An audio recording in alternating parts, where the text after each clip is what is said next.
Around the NFL, here's Jack McGrath. All right, trade rumors still all around. Brandon Aiyuk officially requests a trade from the San Francisco 49ers. I find this very interesting because the San Francisco 49ers cap is not good for 2025. They still have a lot of room this year, but next year they're ranked third to last in the NFL in terms of open cap space. Do you think Brandon Aiyuk is traded this offseason? Man. If I'm San Francisco, I do all I can for him to stay. I feel like I'm on the cusp of something special here. Aiyuk could be part of that, right? Yeah, don't do anything if you're the 49ers. Was he going to just hold out the entire season? He's not going to do that. He says he doesn't want to play for the team. He wants to trade. They don't have to do anything, though. I wait it out. At some point, he's going to want to play. You don't have to do anything as the team. Yeah. And then what's the equal value for a Brandon Aiyuk, the kind of production that he brings? I mean, listen, I know that the offense at times can look colored by the numbers, Chris, in which it's like the system is the system, but Brock Purdy still needs a game changer, and Aiyuk is that guy. Yeah, he is. I'd also say we just ran through the list of top 10 wide receivers about 20 minutes ago, and he's on that list. Top 10 guys. And I think what kind of adds to what we're looking for here in Chicago is that Caleb Williams is going to have multiple threats from a wide receiver position moving forward, and that's what Purdy has with the 49ers.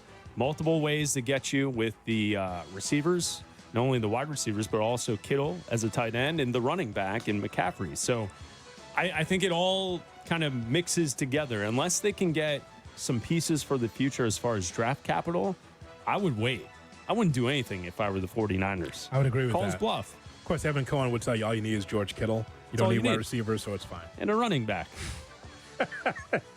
The best pass catcher in the league, one of the top 5, is Christian McCaffrey, according to Evan Cohen from Sportsmanlike, so it's good enough. Something else to watch out for, though, with this is Brock Purdy's contract. He doesn't have that fifth-year option. So after 2025, they are also potentially going to have to pay Brock Purdy. Then you could have a huge wide receiver 1 salary on the books, as well as a starting quarterback salary on the books. If I'm Brock Purdy, I'm like, all right, cool, $40 million. And I know that would blow people's hair back. Like, what do you mean $40 million? Well, that's the going rate. Give me my money. You better make sure that he's the guy and not a system quarterback then. They're all system quarterbacks. But this could be, it's how Kirk Cousins has now in multiple spots been a very good quarterback, but teams have not wanted to commit to him long term, and that's why he's bounced around now from Washington to Minnesota to now Atlanta. So I like make sure that Brock Purdy is worthy of getting that payday. Jay Moore. All Brock Purdy got to do is say Daniel Jones. Yeah. And they're going to pay him. They have to. I'm with you. Make sure he's that guy. I mean, even if you're not sure, here's where we are in sports now in the NFL. Even if you're not sure, you're just paying on potential. Like right now on ESPN Milwaukee, their topic they're talking about this morning with Jen, Gabe, and Chewy, their morning show. It's talking about Jordan Love and how much he's going to get. They've had Schefter on this morning. Yeah. Talking about how much will Jordan Love get here with his new contract. Like, how much? Is that $40 million? Is that $35? Is that $50 million? That's the question, Jack. I think it's closer to 50 than 35. Holy smokes. I agree with Jack. And again, we saw him for 1 year, Jordan Love. 1 year. He wasn't embarrassing. He was solid. But this is the going rate. Where Mahomes should hold out for more.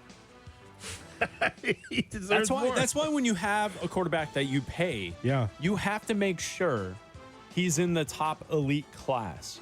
Because if he's not, you find yourselves in the situation that the Saints are in with Derek Carr. He's not that guy. And that's why Tennessee is moving off of Ryan Tannehill. They went with Will Levis. They don't need the guy who was just average. You can't pay for an average quarterback. And you better if you're a 49er fan, you better make sure that Brock Purdy is not just an average quarterback propped up by a great head coach and all of these shiny toys around him offensively. This will be a question about Tua as well, Chris. Tua and then Dak. And Dak's the other name. And Tua, you're right with Tua. The thing about Tua is I like Tua. Yeah. He just seems fragile. Right? Well. The injury concern is there. Concussions in the past. Can he stay healthy? Again, shiny toys around him. Great wide receivers. It's the old Abdallah line, though. The classic Abdallah line is, if you're going to move on from your quarterback, who do you have to replace that production? Because your backup is a fall off. It's what Adam says all the time. Well, and that's where the Cowboys are walking themselves into this weird situation. Like, you have to pay Dak Prescott. He's worth. He was playing an MVP season last year. He didn't win it, but he was in that conversation. That's how good Dak Prescott was. You got to pay him. But what do you do? What are the Cowboys going to do? Right. Like, there's not big-time free agent quarterbacks anymore. That doesn't happen. So, I mean, that's all part of it. Jack, can you squeeze in one more? Because it's a Waddle Wednesday. I can. Yes. I think the Chiefs are toying with us a little bit, at least Patrick Mahomes, because I'll just read the headline. Chiefs, Patrick Mahomes, eyeing title, but want more, quote, fun along the way.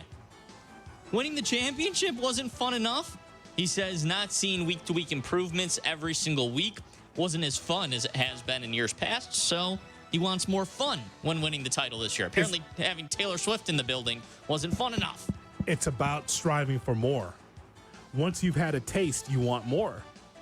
And when he says more fun, he doesn't want to go through the growing pains and frustration of all these guys dropping passes and all of the histrionics and all that stuff that went along with the Chiefs winning the championship. I think that's what he means. Having fun meaning being able to execute, whereas it seems like it was a strain on them last year. I will always. Did you notice that? Like, Yeah, it started was. with the Lions game last year, the start of the For season. sure. Yeah. Seems like it was the hardest championship that they had to win. I will always that's fair. lean towards Michael Jordan in The Last Dance. It's not supposed to be fun. Winning at the highest level is not fun. The result is fun. And the way Jordan puts it in The Last Dance, you don't want to win, like, tough. This is how it happens. Like, I would be careful wishing for more fun and sacrificing something that is winning. Yeah. Just keep winning. That's all that matters. Tommy, that makes sense, right? You're just trying to win. It's one thing to win, but there's always more to achieve. If you got to a certain level, a championship level, you're like, okay, what's next? Well, it's to win. Now win with having more fun or doing it differently. Look, I think they're intertwined. I mean, if you're winning and not having fun, well, I don't know what to tell you. Get out of the business, you know? Or,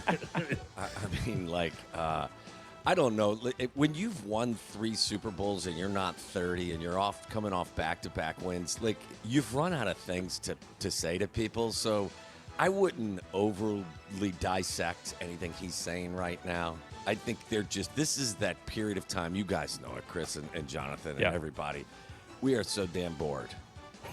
Right? We'll say anything to try to spark a conversation. For crying out loud, they're on ESPN. They've got a top 100 list of most accomplished people since 2000. Like, we need football to start. Thank God it's starting. But, yeah, I think they're having plenty of fun in Kansas City. I want to have no fun but have a record like theirs here in Chicago over the next 5 years. You guys on board with that? Yeah, I'm totally Let's fine do with that. I mean, you talk about looking for football start. Football's already started, Tom. Because it's SEC Media Day. Football. SEC Media Day. Hello, my name's Ben McDonald. I'm from the Picayune Sun-Times Tribune, and I want to talk to you about your ball club. You're a good ball coach. Coach, I really like what you're able to do.